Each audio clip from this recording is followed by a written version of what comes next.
2014, you had John Patrick Walter, who had died while they were in the custody of the jail. And Sheriff Beaker, in his deposition, admitted that they did not do a good enough investigation into his death. So John Patrick Walter, he was 53 years old when he was taken into custody April the 2nd, and then he was found dead in his cell, so they say, on April 20th. So even though the governor doesn't allow executions, in 2014, John Patrick Walter, they cut off his medication, and he went through life-threatening withdrawals without anybody doing anything about it, and that's what killed him. That's what killed him. They went cold turkey, and then he died. It's a good thing that the family of John Patrick Walter is pushing for this, because if there was no lawsuit, we probably wouldn't even have heard about this guy. Now, they said that he suffered from delusions. He lost 30 pounds in the 17 days that he was in there before he died in the Canyon City Detention Center. He died of acute benzodiazepine withdrawal. Benzodiazepine.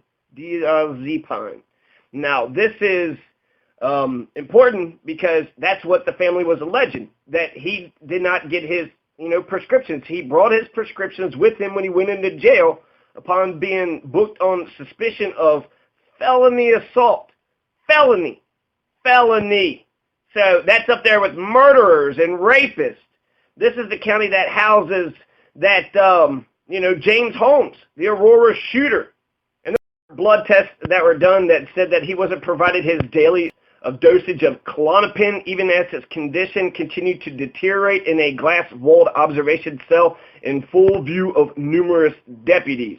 He didn't get his Klonopin, and then 17 days later, he died while the deputies watched. He also had a bunch of broken ribs and bruises and scratch marks, so they're beating him up. They're kicking his ass. So, perhaps that could have, increased his anxiety. Perhaps that contributed to his death as well. Now, they charged him with first-degree assault, felony menacing. So felony menacing, felony assault, and reckless endangerment. What happened? He got into a fight. That's it. He got into a fight. Something that Jim Beaker and Robert Dodd probably, employ violence all the time. A special by the Denver Post that showed how Colorado jail deaths have steadily increased and doubled from 2011 to June 2015. So more and more people are dying in Colorado jails. Just dying, They were alive a minute ago, then they go to jail, now they're dead. A part of the families, they were alleging that the healthcare contractor, Correct Care Solutions of Nashville, Tennessee. So you're contracting out to, your contractors out of Nashville. The giant for-profit correctional healthcare industry, formerly known as Correctional Healthcare Companies Incorporated.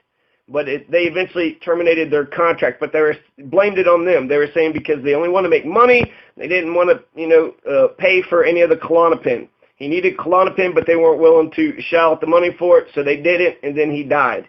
That's what the coroner is saying, and then that is what the family is alleging. The death of John Patrick Walter in Fremont County Jail was unnecessary. It allowed him to slowly, painfully expire as a result of withdrawal from prescription medication by representatives of a private for-profit company under contract to provide health care services to the inmate. So again, benzodiazepine, Klonopin. So they tried to take him off cold turkey, thinking they were doing, him some sort of favor. Now, they said that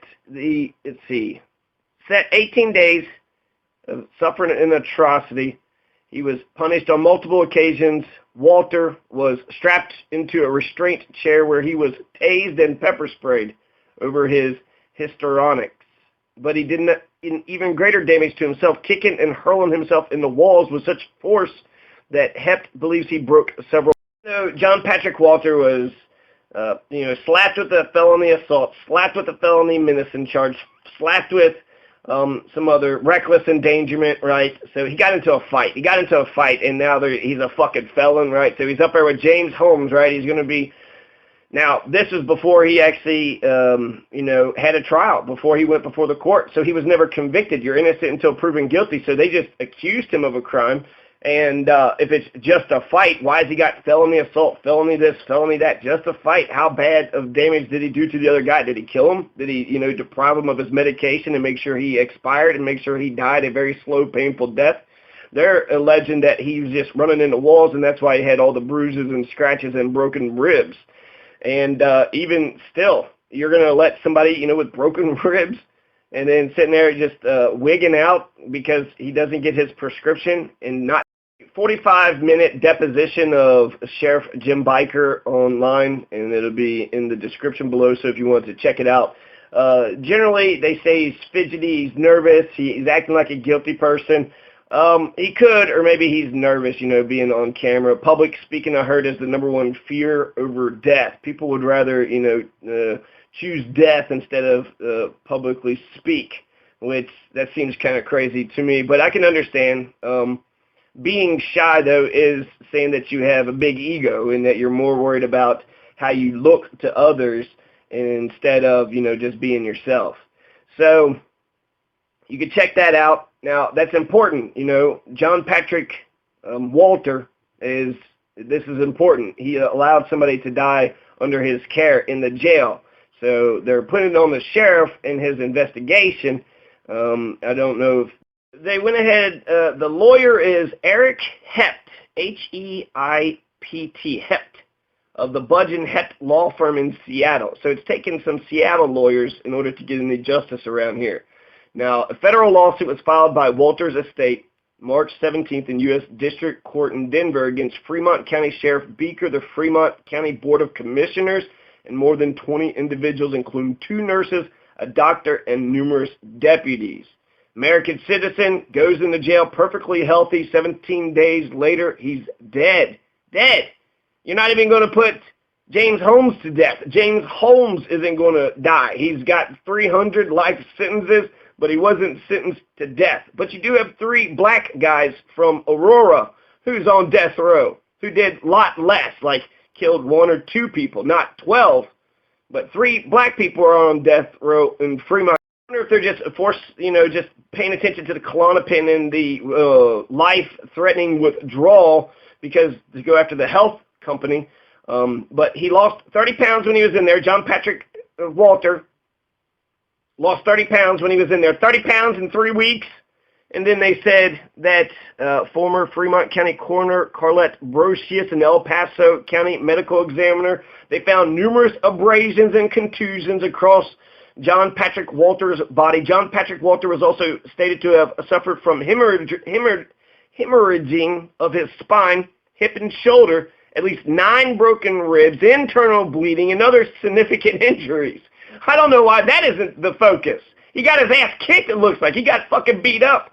And you're going to sit there and say that you watched him beat himself up, and then, then you're neglectful. You watched him beat himself up, and then, didn't do nothing about it. The lawsuit says that Fremont County knowingly conducted a sham and fraudulent death investigation to conceal the unconstitutional conduct that they allege happened. It was a senseless tragedy. They embarked on an effort to cover up the circumstances surrounding the death.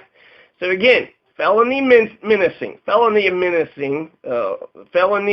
assault, 2 felonies and reckless endangerment. 2 felonies? 2 felonies.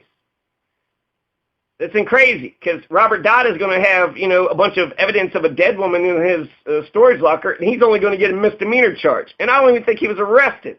So he didn't get arrested. He didn't get any of these, felony charges, which I'm pretty sure tampering with evidence is a felony. So that's why they charged him with misdemeanors.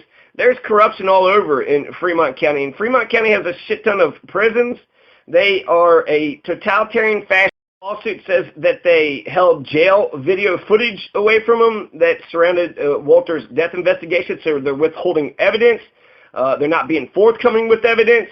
The conditions in which Mr. Walter was confined were inhumane to the extreme, beyond all bounds of human decency, in violation of his constitutional rights, the lawsuit said. Now, they said that they did have to use force eventually. Oh, my God. I can't stand these websites that just, loudly play these ads. Some websites got too much crap on them, Okay, so he's confined, and there was use of force complaints. And so, basically he had contusions, 9 broken ribs, and all these bruises all over his body. He's getting his ass kicked.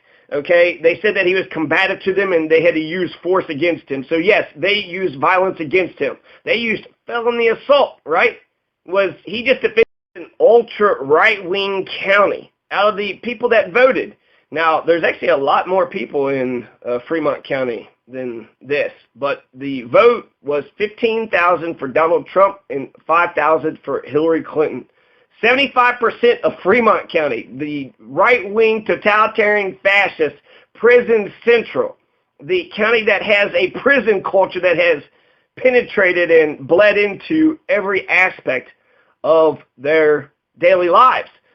Having James Holmes in the jail right next to you and having 7 prisons all around you, I bet you that has an effect on what everybody does.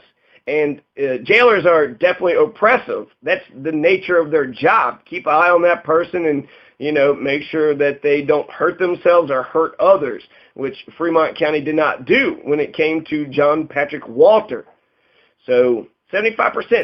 3 other statistics that I wanted to, make sure I mentioned too. The district attorney, the one who is overseeing, all the cases for Fremont County and some other counties, she got 17,000 votes, but she ran unopposed. Nobody ran against her. And then the county commissioner for District 1, nobody ran against Tim Payne, a Republican.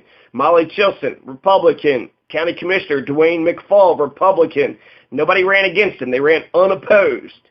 So, while we have democratic functions in Colorado, we have referendum, initiative, and recall. Well, we don't have initiative anymore because of Amendment 71. All those reactionaries against the legalization of marijuana went ahead and cut one of the democratic tools that we have. But we do have the power to recall. We got the power to recall. So if we don't like the county commissioners or the district attorney or the mayor or the House of Representatives, we can kick them out.